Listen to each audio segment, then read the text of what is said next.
Howbeit, treasured ones, YaHUaH is my praise.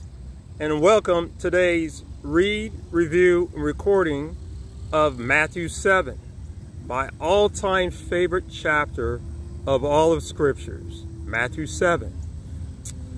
On this 4th hour of the 7th day of the 5th month, according to my numbering of days, the Julian calendar date of 2/27, the on or about the pagan calendar date of August 15th, 2025.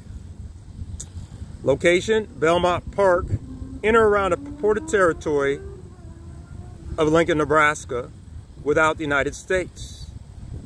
Today's references: YaHUaH Scriptures name meaning booklet, if applicable, and my favorite translation or version, YaHUaH Scriptures. Please turn with me to Bestowed of the Highest 7. Matthew 7. Matthew YaHUaH 7.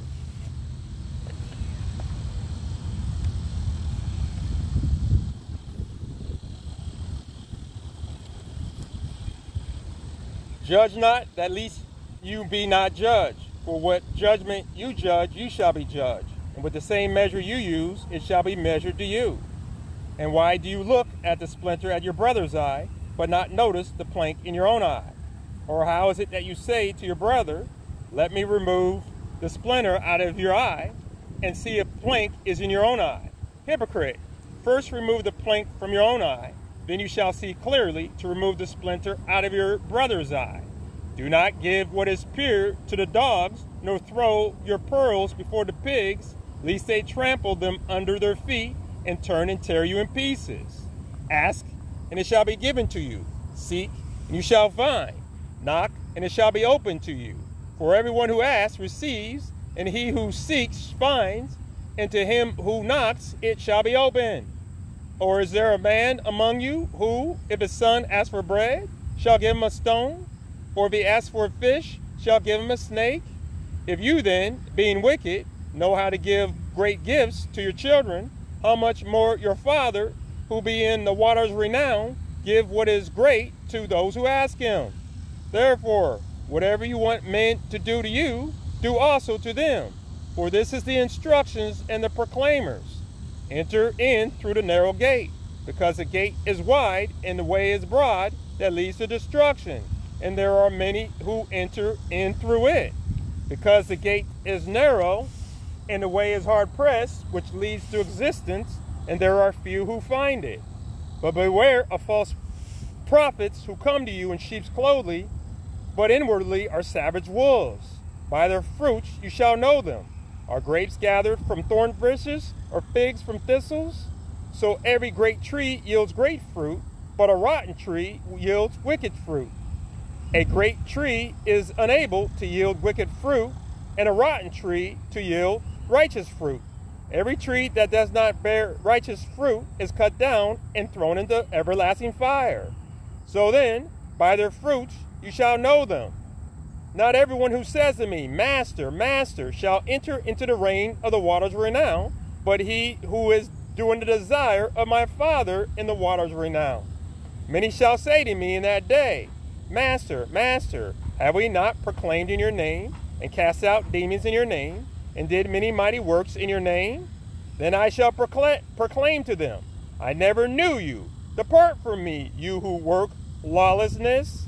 Therefore, everyone who hears these words of mine and does them shall be like an acute man who builds his house on the rock, and the rain came down, and the floods came, and the winds blew and beat on that house, and it did not fall, for it was founded on the rock.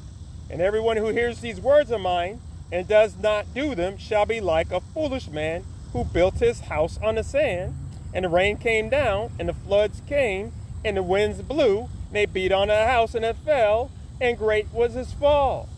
And it came to be, when YaHUsHua had ended these words, the people were astonished at his teaching, for he was teaching them as one possessing authority and not as the scribes. Precisely.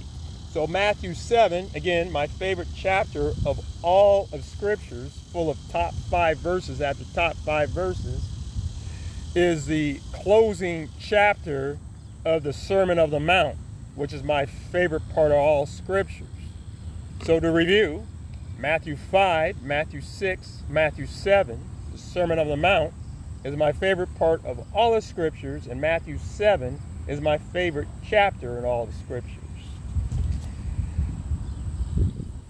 YaHUaH, I praise, plead, and petition that this reading review of Matthew 7 during the 4th hour of this 7th day of this 5th month is a sweet smell and aroma for your nostrils. And anyway, all praises to YaHUaH. Thank you, YaHUsHua, the pre-existent anointed one from branches of boundaries, and acknowledgement, appreciation, and acceptance to the sent forth breath of existence, the existing earthen ancestors, the existential messengers from wombs of tomb, and the existent, expanding and elevating flat plain ground. Any failure be mine alone. Let it be so.